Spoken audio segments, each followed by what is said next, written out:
C'est toujours un plaisir de vous retrouver sur la panafricaine. Soyez les bienvenus dans l'invité de la rédaction. La COP28 s'est achevée par un engagement mondial des États à opérer une transition hors des énergies fossiles. Dans cet entretien, nous reviendrons sur les grandes décisions de cette COP à Dubaï et les perspectives avant la prochaine conférence des parties. Avec nous sur le plateau, Dr Oboué Durand, bienvenue sur notre plateau. Merci beaucoup Thomas. Vous êtes au président du Club de développement durable Côte d'Ivoire et participant à cette COP28.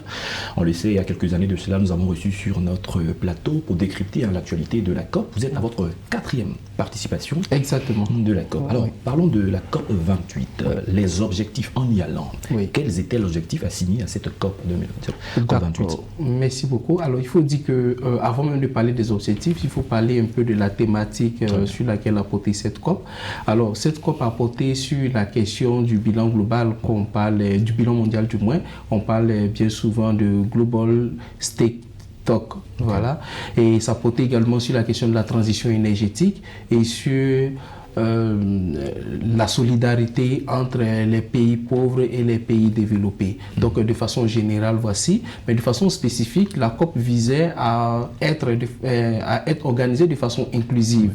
C'est-à-dire qu'il fallait vraiment faciliter la participation d'un maximum de personnes, donc près de 70 000 participants étaient attendus. Et l'autre chose sur la question de l'atténuation, donc la réduction des émissions de gaz à effet de serre, la question des fonds pour l'adaptation aussi était au cœur des échanges, et aussi la question du marché carbone avec l'article 6 de l'accord de Paris sur le climat, et aussi la question des pertes et dommages était au cœur du débat. Donc voilà en quelque sorte les grandes lignes autour desquelles cette COP a porté en termes d'objectifs. Le pays organisateur était fortement critiqué juste avant la COP. La question c'est de savoir, vous qui y étiez, est-ce qu'il a remporté le pari de l'organisation de la COP? À la fin, le pays organisateur a pu vraiment sortir la tête de l'eau, si on peut le dire, parce qu'au départ, il y a des tests auxquels nous tous on s'attendait. C'était vraiment de sortir de cette question d'énergie fossile.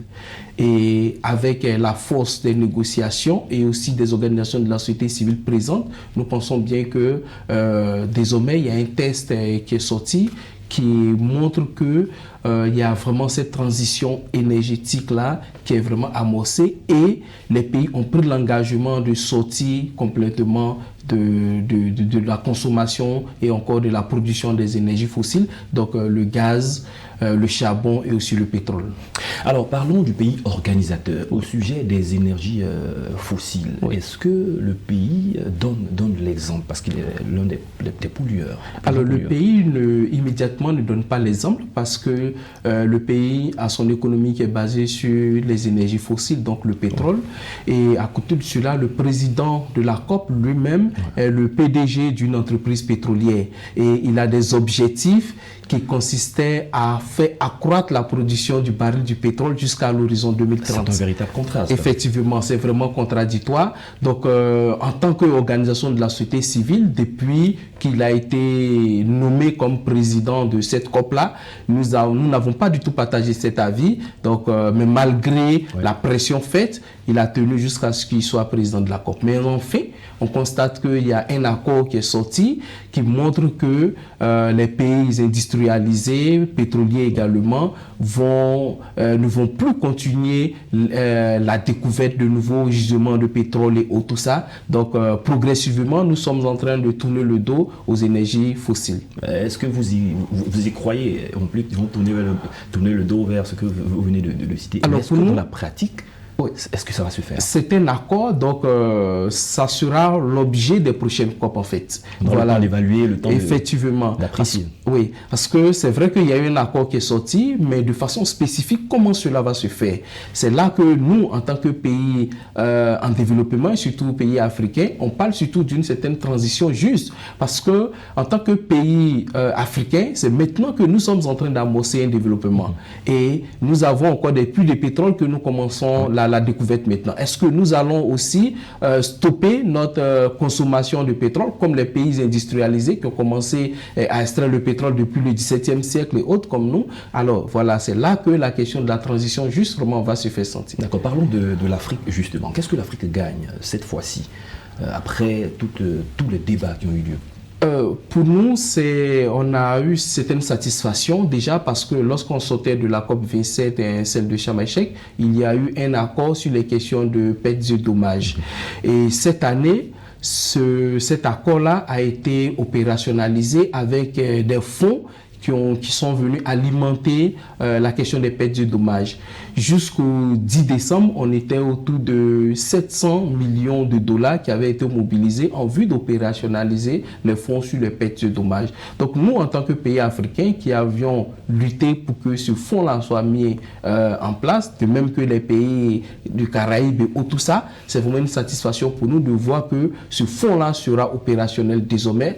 Malgré tout, nous avons encore des doutes sur l'accès à ces fonds et tout ça. C'est vraiment d'autres questions que nous pourrons en débattre lors des prochaines COP. Quel sera le défi pour l'Afrique quant à la mise en action, mise en œuvre effective des accords qui ont été pris à cette COP? Vous l'avez dit, il y a une disproportion en termes de développement. L'Afrique est en train de s'industrialiser progressivement. Comment l'Afrique va prendre des dispositions pour suivre le rythme des pays européens? Il faut dire qu'il y a des défis parce que depuis plusieurs COP, nous sommes en train de batailler fort pour qu'on puisse avoir un certain appui en termes de technologie, appui en termes de compétences, parce que lorsqu'on parle de transition énergétique, c'est dit que nous devons sortir progressivement de nos sources d'énergie historiques que nous connaissons. Voilà, mais cela ne peut pas se faire tout d'un coup. On a besoin que les pays développés nous appuient. Sinon, ça reste vraiment des défis pour nous. En termes d'agriculture, nous avons besoin d'avoir l'expertise d'ailleurs pour nous appuyer de sorte qu'on arrive à pouvoir nous adapter notre agriculture à la crise climatique. L'autre chose, c'est la question des financements. Voilà, cette transition-là nécessite que les pays en développement, les pays africains, aient des financements conséquents. Oui, parce que la transition énergétique, elle est coûteuse. Absolument. On laisse les énergies fossiles, mais il faut financer l'énergie renouvelable. Où est-ce qu'on trouve les fonds? Ah oui, c'est ça la grande question en fait. Et aujourd'hui, il y a des fonds qui sont disponibles, mais les mécanismes d'accès à ces fonds-là restent encore des contraintes en fait pour nous. Voilà, il existe par exemple le fonds vert pour le climat, JCF. Il y a également le fonds d'adaptation qui est disponible. Aujourd'hui, on a le fonds pour les pertes et dommages. Voilà. Mais les fonds-là, vraiment jusqu'aujourd'hui, les pays africains ont encore du mal à pouvoir les mobiliser conséquemment en fonction de nos budgets pour pouvoir assurer notre adaptation et notre résilience au changement climatique. Parlons de quelques perspectives avant la prochaine COP qui sera la 29e COP en termes de deadline. Qu'est-ce qui doit être fait dans le temps? Alors, le travail commence dès maintenant. Comme vous nous permettez déjà de discuter de la COP, c'est ce travail-là que nous commençons. Mais c'est de pouvoir définir réellement nos besoins en termes d'atténuation et surtout en termes d'adaptation au changement climatique. Mais aussi des priorités. Des priorités surtout. Voilà, parce que la question des changements climatiques, pour nous, pays africains qui ne sont pas suffisamment responsables des changements climatiques, on a besoin de nous adapter. On a besoin d'adapter nos infrastructures, notre agriculture et tout ce que nous disposons aujourd'hui qui est suffisamment impacté par les changements climatiques. Mais pour ce faire, c'est maintenant qu'on doit pouvoir élaborer des projets de sorte à pouvoir les soumettre à ces différents guichets climatiques-là. Et l'autre chose, c'est de pouvoir organiser, faire entendre la voix des communautés qui sont déjà impactées par les changements climatiques. Et si nous arrivons à mieux documenter les conséquences des changements climatiques, on pense bien que cela pourrait influencer les décideurs, les pays développés à pouvoir mettre à notre disposition les moyens financiers qu'il faut. Mais le travail doit commencer maintenant. Les réunions, les conférences internationales, l'Afrique doit participer de sorte à faire entendre sa voix avant la réunion de SB qui doit se tenir, des organes subsidiaires qui va se tenir en juin prochain avant la prochaine COP. Entre-temps, la Côte d'Ivoire doit faire face certainement à l'une des sécheresses les plus élevées dans les prochaines années. Merci, Dr Oboué-Durand. On a eu du plaisir à échanger avec vous. Vous êtes président du Club de développement durable Côte d'Ivoire et également participant à la COP 28. Avec vous, nous avons essayé donc d'aborder des questions urgentes et importantes qui relevaient de cette COP et c'est de faire donc le bilan. Merci d'être passé sur notre plateau. Merci beaucoup encore Thomas. On se dit donc à très bientôt. C'est bien ça. C'est la fin de cette émission. Merci à tous de l'avoir suivi. Bonne suite de nos programmes sur Medi 1.